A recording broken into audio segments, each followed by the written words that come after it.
When I tell y'all, I am tired of this conversation. The one that we're having where we're talking about having no feelings, having a roster, the bar for dating being in the depths of hell. And at this point, we need to sit down and talk about it because a lot of us aren't attracting the love that we want simply because we're jaded. Hi, my loves. My name is Dheandra Nicolette. On my channel, we chat spirituality, dating, life, literally all the things. And today we're talking about being jaded in love because I feel like this is a conversation that we need to have. And yeah, I have some opinions. So we're going to get into that today. So grab yourself a little snack, a little bottle of water, if you will. And let's go ahead and get into this conversation. Obviously, if you like the vibes around here, feel free to subscribe, like this video, share it with a friend who might enjoy this conversation and my opinions.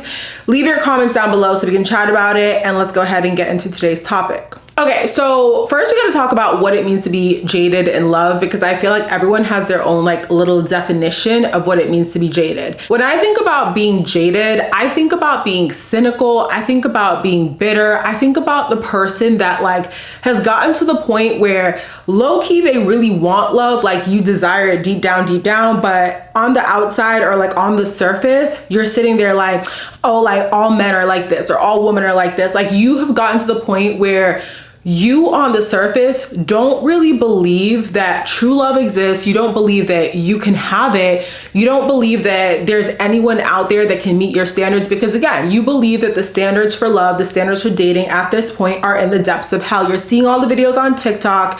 You're seeing all the reels on Instagram. You're seeing the people sharing their ridiculously crazy dating stories, myself included, if you've listened to my podcast, Manifest Daily, and you're like, babes, it's not giving, it's not gonna happen. Like, I'm just gonna die single. That to me is being jaded in love. This is an issue, obviously, because if you're someone that like really wants to be in a romantic relationship and you're craving that connection, you're craving partnership, but then you also have this subconscious or very conscious belief that men are trash, women are trash, the dating market, you know, is trash in and of itself, and you are just looking for the flaws in people, you're looking for the other shoe to drop always, you are going to find exactly what you're looking for. There's this psychological phenomenon. It's not necessarily a phenomenon. I feel like that's like a very strong word for what I'm going to describe, but it's called a self-fulfilling prophecy, okay?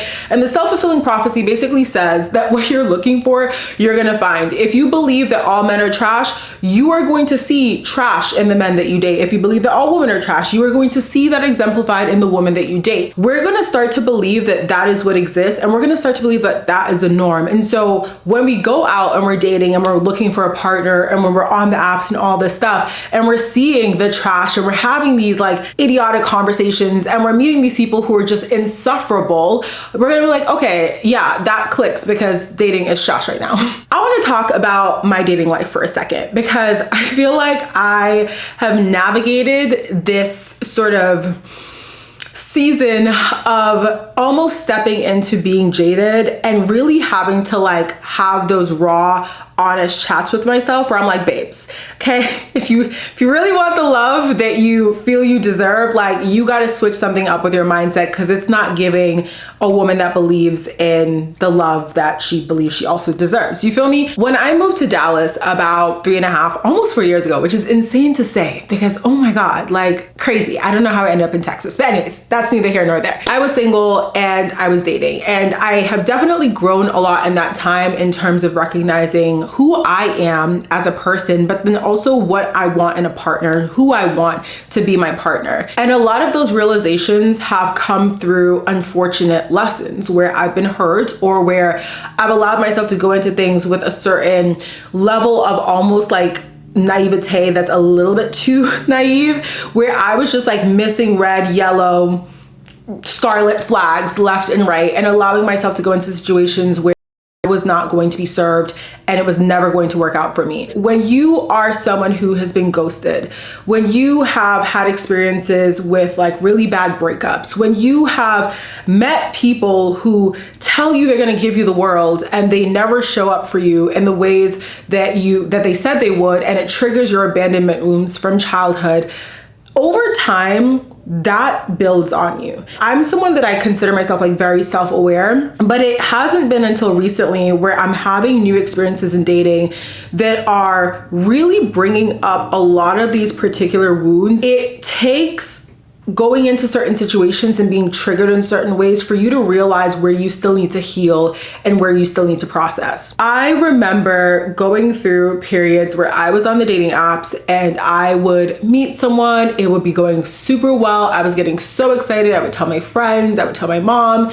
and then they would ghost me. Or then it just wouldn't work out for whatever reason. I remember getting into these semi-relationships with people where it was seeming to lead to a relationship and sometimes did. And it would just end with me being completely blindsided and feeling like, what did I do wrong where I didn't see this coming? Like almost blaming myself for the situation.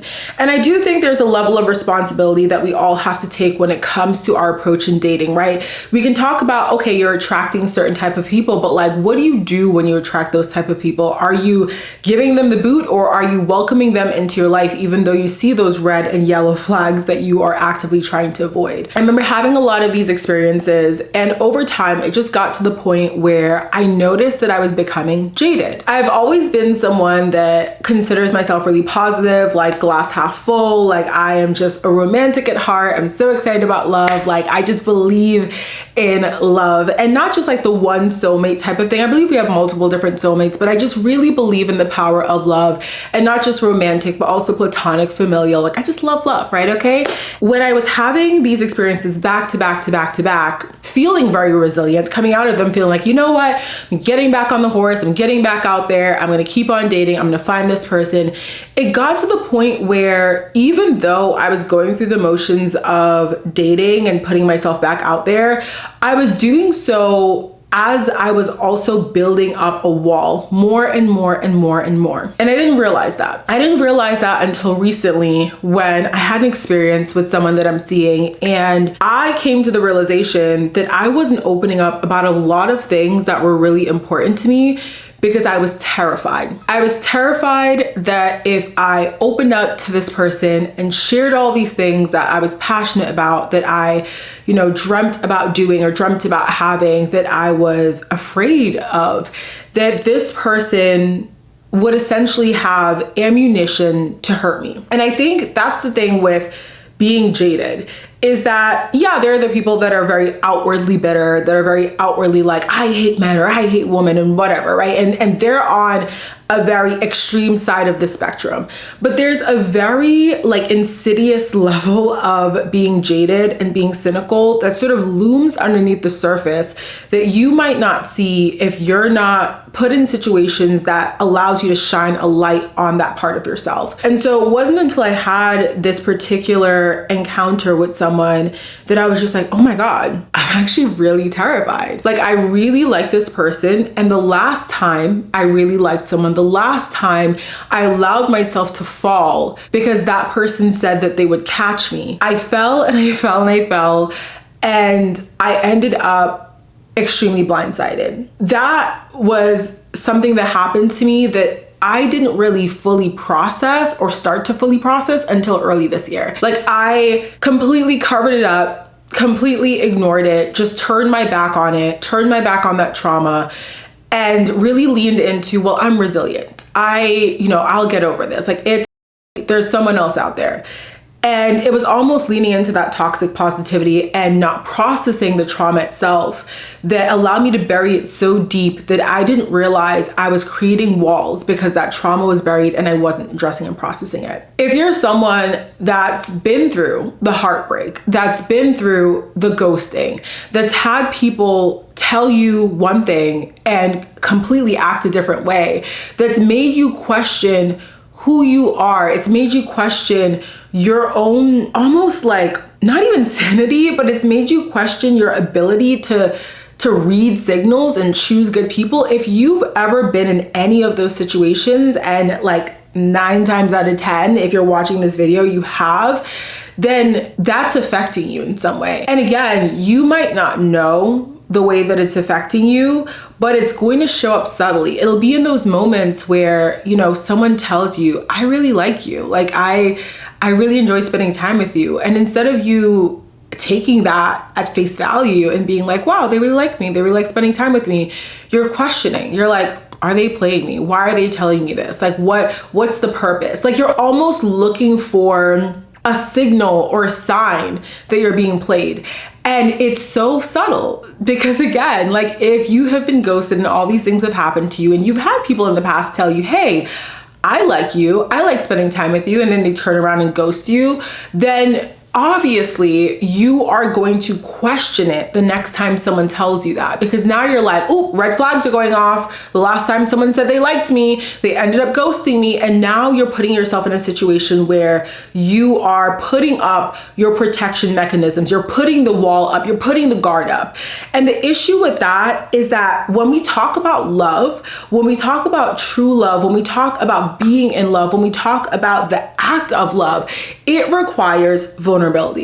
It requires going in and knowing that there is a possibility that you'll get hurt. Like, none of us are exempt from the possibility of pain in this life. None of us are exempt from the possibility that we will fall head over heels for someone and they will leave us, or they will pass away, or the relationship will fizzle. Like, none of us are exempt from those possibilities. There is nothing that you can do. There is no, exact template of picking a partner that will make sure that you never get divorced or that you never have the relationship end. And if that was the case, then I bet you somebody out here would be a billionaire off like that template. But it's just simply not possible. That's not how relationships work. That's not how life works. And so love itself is a vulnerable act. You can't say that you want to be in love, or you can't say that you want to find love and at the same time turn around and have a million walls up and be jaded and be closed off to the process. Because how is someone supposed to let you in? How are you supposed to let someone in when you have walls that are built this high?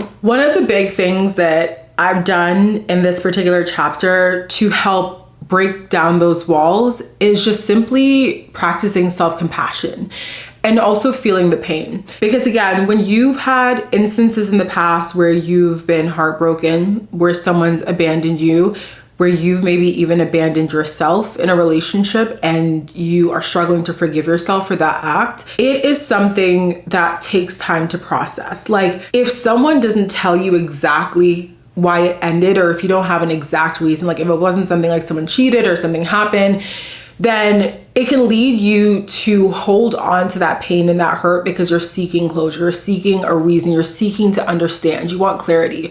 But sometimes we have to realize that closure itself is created by us. And not even sometimes, I think like pretty much all the times, like it's created by us. Like, we have to be like, okay, this ended, it sucked, I don't really understand, I thought we were compatible, I thought it could work, but for some reason it didn't. And I have to trust that it didn't work out because there's something better for me, there's someone better out there for me, there's a connection that is going to serve me and that other person much better than this particular connection served me in the past.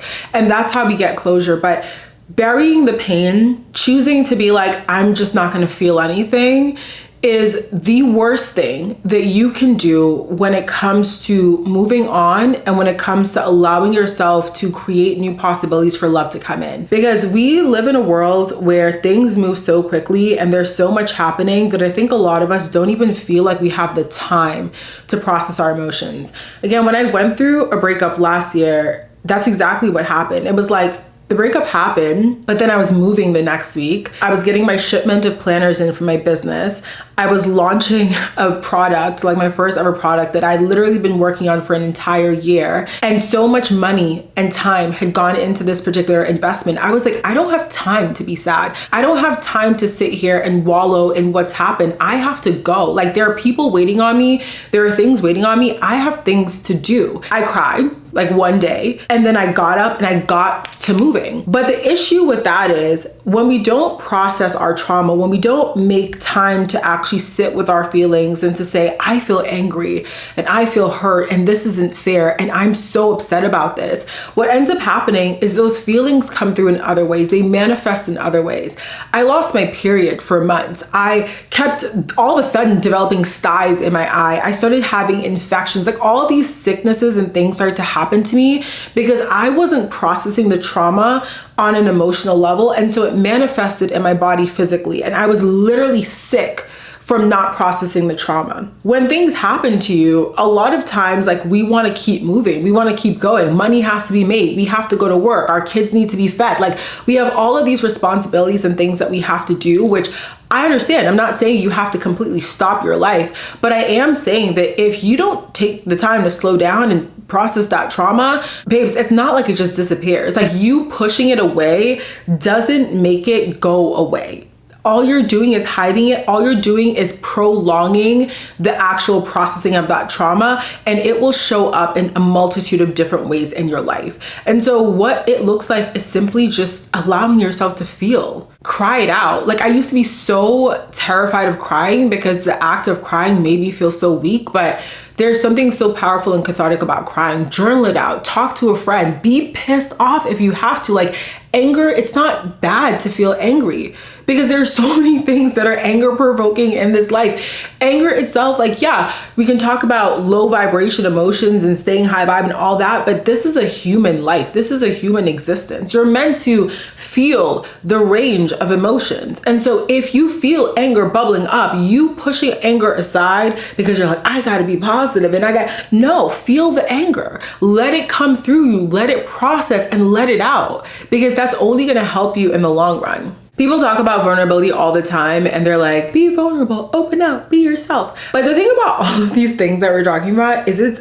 absolutely terrifying to do, because the minute that you are vulnerable, you open yourself up to the true possibility of getting hurt. And that's terrifying. Like, no one wants to be hurt. No one wants to feel pain. But vulnerability, again, as I said earlier, if we're talking about love, if we're talking about wanting to be love and love someone, it requires vulnerability. And it's such a courageous act to be vulnerable. This doesn't mean that you have to start right away with like completely being vulnerable with a particular person or in your life, but you can do this in really small steps.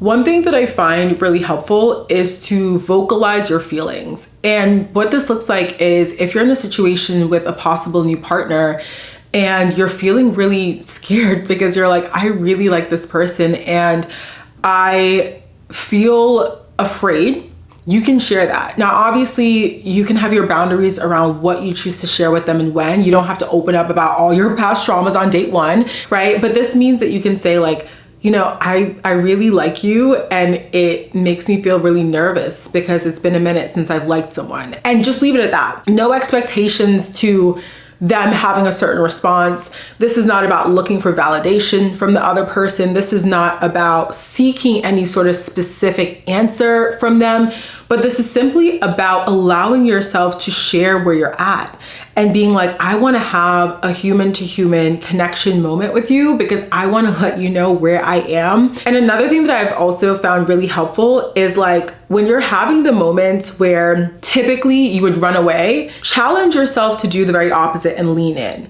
Another thing I want to challenge y'all to do is focus on the present moment and not on the past. And I've said this in so many different ways in different videos for different things. When you've been hurt in the past and you are in a place where you might be jaded, you might be a little bit cynical, you might be doubting that this person is like for real. A lot of times what happens is they will do something that maybe kind of mimics or in some ways is similar to what someone in the past did to you. And you will take that and you will run with it, but they're not always related. So what I mean by that is, in the example I gave earlier, if someone in the past told you, hey, I really like you, and they proceeded to ghost you, and then now you've almost like filed away this piece of information as when someone tells me they really like me, they will ghost me. And so now that's almost like a little bit of a yellow flag to you, someone telling you they really like you. Now you have this person who's genuine coming into your life and they just tell you, hey, like I really like it, like spending time with you. I really enjoy the time with you, whatever the case is.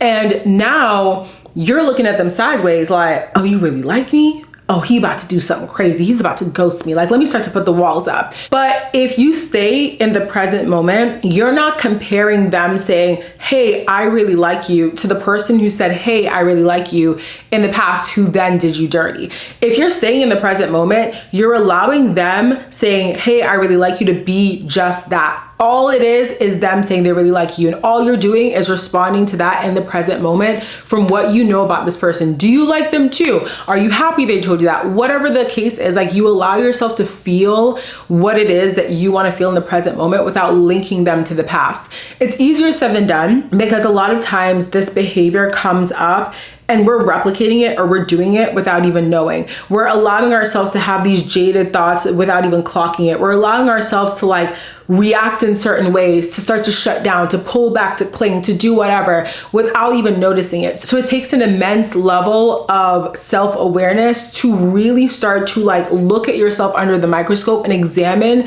where it is you are living in the past and not living in the present. I do think that dating can be difficult these days. Don't get me wrong, because I have been dating for years and I will be the first to tell you that it hasn't always been the easiest. It's not always the most fun, and it can bring up a lot of questions for yourself, and it can also bring up a lot of doubt around whether or not your standards are too high, whether or not you are going to manifest a relationship that you want, whether or not everyone out here is just playing in your face. Like, all of these things it's going to bring up those insecurities. But what I can tell you is that because so many of us are operating in the space where we're like, dating is trash, all men are trash, all women are trash, da da da da. We are going about and we're doing certain things to continue this particular rhetoric. Our actions, if we believe that dating is trash, our actions are playing into keeping that true for ourselves. Although it is difficult at times, I really want to challenge you to lean into a new narrative. Lean into true love can exist. Lean into there are still genuine people out here. Lean into I can have the type of relationship that I want. Lean into that belief and allow yourself to see more opportunities of that. This doesn't mean that people still won't ghost you. This doesn't mean that people won't play in your face anymore. This doesn't mean that you won't get hurt, but this does mean that while all of this is happening, if it still happens to you, just really allow yourself to keep your heart space full. Allow yourself to keep wearing your heart on your sleeve. Obviously, again, with boundaries, you know what I'm saying? Don't go sharing your entire life on a first date, but I'm saying we need to keep ourselves open, because the more we as a collective start to close ourselves off because we believe that it's so difficult to find what we're looking for, the harder it's going to be for all of us to find what we're looking for. But the more we allow ourselves to stay in this like really positive, heart open space, this vulnerable space, we recognize that that means we can get hurt. We recognize that that means that sometimes things won't work out for us. We recognize that that means that there are people that are still going to want to take advantage of us. And we have to be vigilant of that. But we're still being open. We're still keeping walls down. We're still, yes, being protective of ourselves, but we're being open. We're being vulnerable. We're leaning in. The more that we do that, the more that collectively, I believe we are going to create more opportunities for ourselves to find the people that are aligned with us, whether that be friends, romantic partners, or anything else. So thank y'all so much for watching this video. I hope it was helpful. I feel like I have a few more things to say on this, so you can always do a part 2 on this particular video. But I appreciate you guys being here so much. Leave this video a comment, thumbs up, of course, subscribe if you enjoyed this content, and I will see you guys in the next video. Bye.